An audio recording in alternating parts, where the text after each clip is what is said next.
Here in Togherstown in County Westmeath in an absolutely beautiful setting, as you can see, and we're here to plant a fairly large mini forest for Margaret Childs, who actually bought this at auction for the Hope Foundation a couple of months ago. Normally the mini forest would be free, but they were also able to make a contribution towards Hope, which is a wonderful charity looking after the poor and the slum kids of Calcutta, and an area where I've done some work in the past. And Hope was founded by Maureen Forrest as a wonderful setup, and they have a hospital and a very enormous number of outreach services. Margaret and Anthony contributed to the Hope Foundation and got the mini forest down in this absolutely beautiful place. So here we are today.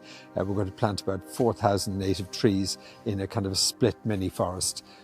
Well, we were at the Hope Foundation, which provides help to street kids in Kolkata in India. It was 25 years old, and they held a ball back a few months ago as a fundraiser. And my wife and I bought a tree plantation, 2,500 trees, and the guys are here planting the trees today. So we picked about a quarter of an acre of ground, and they're working away and they're planting, I think even more, maybe up to 4,000 trees. Margaret and I, we planted in here. We did 1,000 trees over the last couple of years, and this is meant to be a nice border, a sort of a fringe along here. And behind you is some land which we let out to a farmer, and he plants crops. We've taken a little bit back off him, and hopefully get a bit more wildlife. We used to mow bits of grass all the time, and it's actually much easier if you just let nature take over itself, and it almost beds down, and it takes a lot less effort, and it's much more rewarding in terms, you can see there's an awful lot more birds around, and there's more wildlife. We've red squirrels, and we've pine martens, and it's all beginning just to, as the years go on, it becomes more of a, I don't know, pleasant place to be and walk around.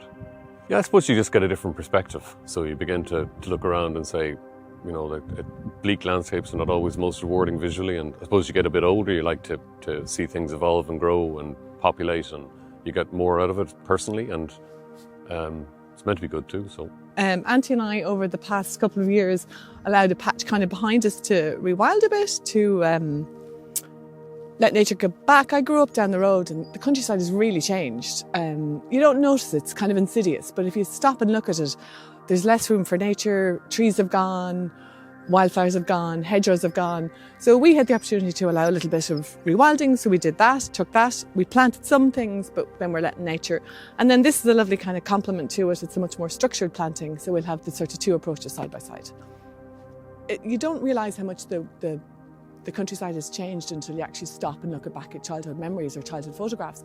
Like, so much has disappeared, and so much nature has disappeared.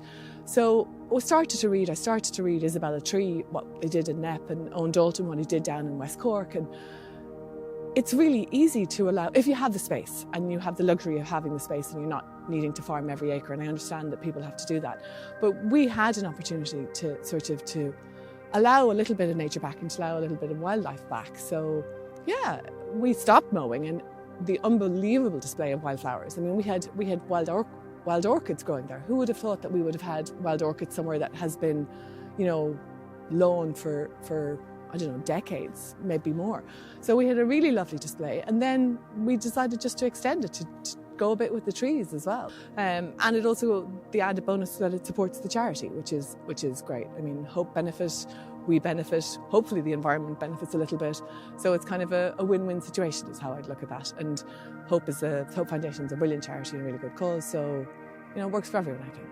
Because, you know, auction items, sometimes you want to support the charity and you buy an auction item, and that's great, or whatever, if you have in the position to do that. But this almost felt selfish because it works so well for us as well. Like, so I kind of feel almost guilty taking any credit for that at all, because, you know, in a sense it almost wasn't altruistic, because we got to do this fabulous thing as well. So, and then the benefit of you guys being here and being photographed and everything. So yeah, I feel almost fake taking credit for that, because it was so, it worked for everyone, worked for us.